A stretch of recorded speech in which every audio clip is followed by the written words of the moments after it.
I want to start by saying that my wife and I are not superstitious people. We're both in our early 30s. She's an accountant.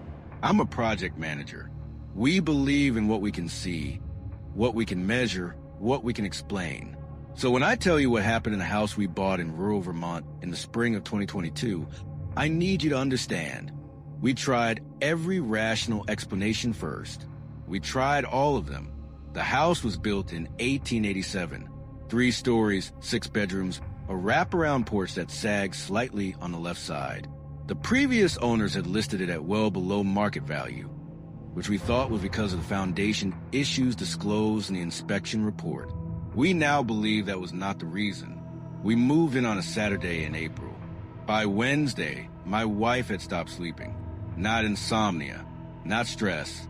She would lie in bed, completely still, eyes open, and tell me she couldn't sleep because of the sounds. I didn't hear anything. I told her it was a house settling. Old houses make noise, which expands and contracts. Pipes knock. She said the sounds weren't coming from the walls. She said they were coming from below the bed. I checked. Every night for 2 weeks, I got down on the floor with a flashlight and checked under our bed. Nothing. Every time. On the 16th night, I heard it too. A sound I still don't have a word for. Not a knock. Not a voice. Somewhere between the two. Low, rhythmic.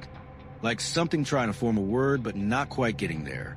Coming from directly beneath us. We had a basement. I had been down there maybe twice since we moved in. Storage space, concrete floor, single bulb on a pull chain. Nothing unusual. That night, I went down alone at 2 a.m. with a flashlight. The basement looked the same as always.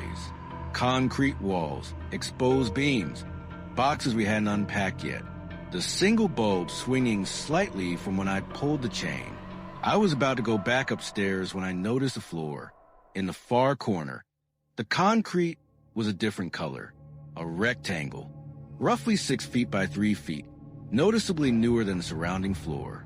Someone had poured a fresh concrete patch, recently enough that the color difference was still visible. I stood there for a long time looking at it. I went upstairs and didn't say anything to my wife that night. The next morning, I called the county assessor's office and asked about the history of the property. The woman I spoke to went quiet for a moment when I gave her the address. Then she said she'd have to call me back. She never did. I hired a contractor to look at the concrete patch. He said it had been poured within the last 2 to 3 years, well after the previous owners had supposedly moved out. He said the patch was deep, much deeper than normal repair work would require. We moved out the following week. We're currently in a legal dispute over the property. The patch has never been officially excavated. We don't talk about what might be under it. Story 2, the car on Route 9. This happened to my cousin Rachel in October of 2023. She told me the story herself twice, and both times she told it exactly the same way. I'm going to tell it the way she told it to me. Rachel was driving home from a late shift at the hospital where she works as a nurse. Route 9 in western Massachusetts, long stretch of road, heavily wooded on both sides, minimal lighting, almost no traffic after midnight. It was around 1:30 a.m. when she saw the car. Old model. She thought maybe a late 90s Buick, dark colored. Couldn't tell exactly in the dark. It was pulled over on the right shoulder with the hazard lights on. As she passed, she saw someone standing next to the driver's side door. A man. He raised his hand as she drove by. The universal gesture for help. Rachel is a nurse. She's trained to help people. She almost stopped. She didn't. Something felt wrong and she kept driving. In her rear view mirror, she watched the man lower his hand. He didn't move toward the car, didn't look at his phone, just stood completely still watching her taillights. She drove another quarter mile and her phone buzzed. Unknown number. She didn't answer. It buzzed again. Same number. She pulled over in a lit gas station parking lot and called 911. Told them about the man on Route 9. They said they'd send a car. While she was on the phone with the dispatcher, she looked in her rear view mirror. The dark Buick was parked across the street. Hazard lights still on. It had followed her. She told the dispatcher. They told her to stay on the line and stay in the parking lot. A cruiser arrived within 4 minutes. By the time it got there, the Buick was gone. The police ran the plates she'd managed to partially read. The car had been reported stolen 3 days earlier from a town 40 miles away. They never found the driver. Rachel doesn't drive Route 9 anymore. She takes the longer way home every single night. She told me the part that bothers her most isn't the car following her. It's that he had her phone number. Story 3, the old guest room. My parents bought a farmhouse in upstate New York the year I turned 15. Big property, about 11 acres, old barn, detached garage.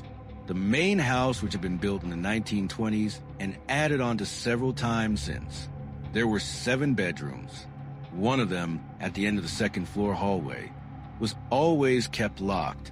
The previous owners hadn't included the key in the handover.